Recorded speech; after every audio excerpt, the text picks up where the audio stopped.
Party और BJP के बीच है। यानी इंडी के सवाल पर अरविंद केजरीवाल जो ये कह रहे हैं कि चुनाव जो है वो तो सिर्फ दो पार्टियों के बीच है, वो इंडी को यानी कि जितनी पार्टियां उनको शामिल ही नहीं कर रहे हैं चुनावों में। सुनिए क्या कहा।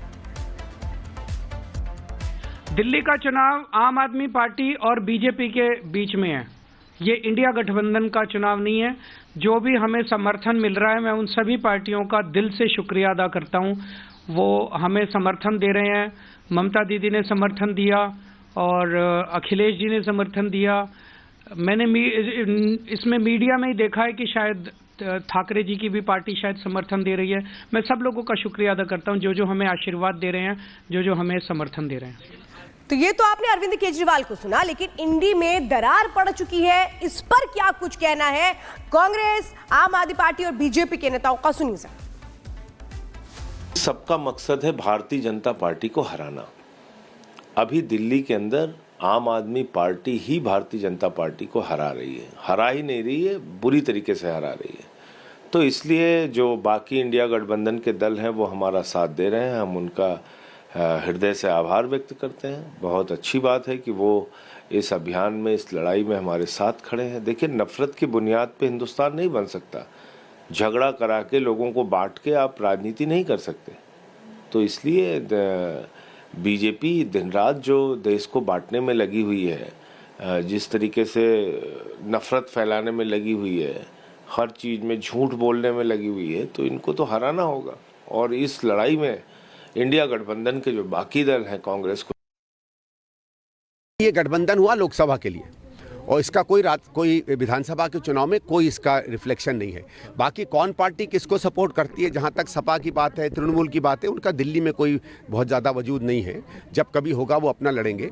और एक तो देखिए, बात मैं हमेशा कहता हूँ कि जो बाकी स्थानीय दल हैं वो ठीक है, हम लोग बड़ी लड़ाई में एक साथ हैं, लेकिन जब राज्यों की चुनाव की बात आती है तो सबको ये लगता है कि अगर कांग्रेस बढ़ेगी तो हो सकता है उनका अपना अपना वर्चस्व अपने अपने राज्यों में कम हो। तो स्थानीय कारणों से कई बार ये पार्टियां एक दूसरे का समर्थन करती हैं और उन राज्यों में जहां कांग्रेस शक्तिशाली रूप से अपनी वापसी कर रही हो, वहां हो सकता है ये आपस में एक दूसरे, ये सिर्फ अपने अपने भ्रष्टाचार को छुपाने के लिए ही एक दिखते हैं। ये एक है नहीं। आज दिल्ली में कांग्रेस आम आदमी पार्टी को भर भर के गाली देती है। आम आदमी पार्टी कांग्रेस को गाली देती है।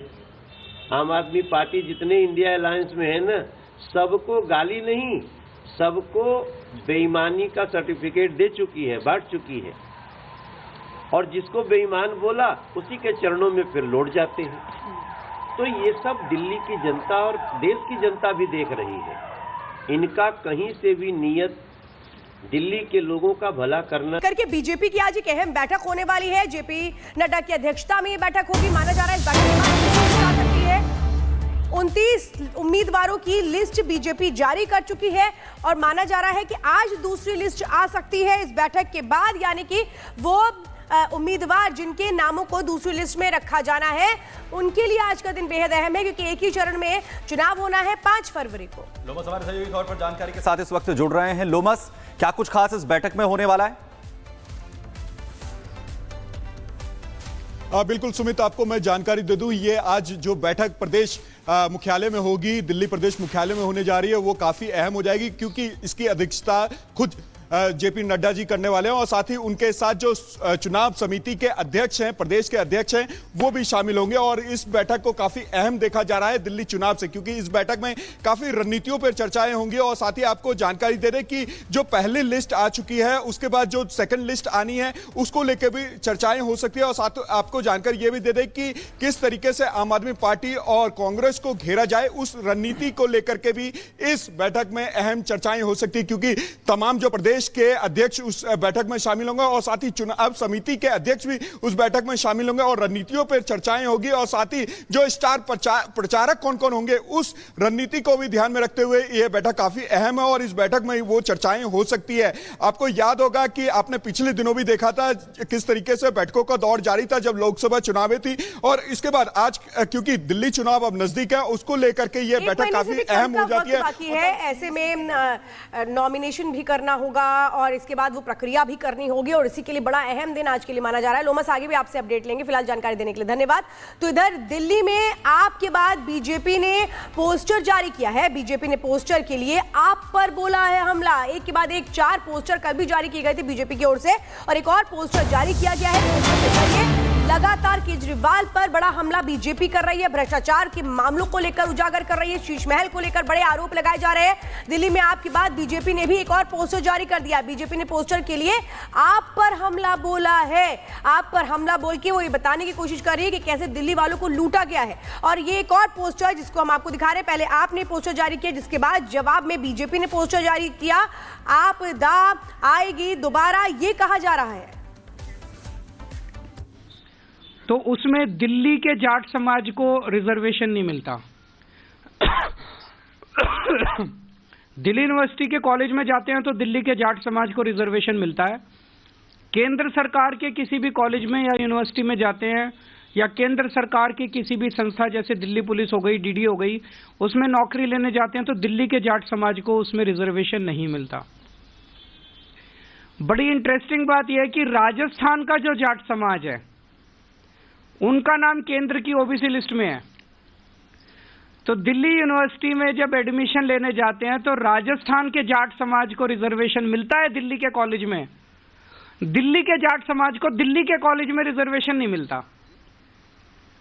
ये तो हमारे पूरे दिल्ली के जाट समाज के भाइयों के साथ, बहनों के साथ बहुत बड़ा अन्याय है।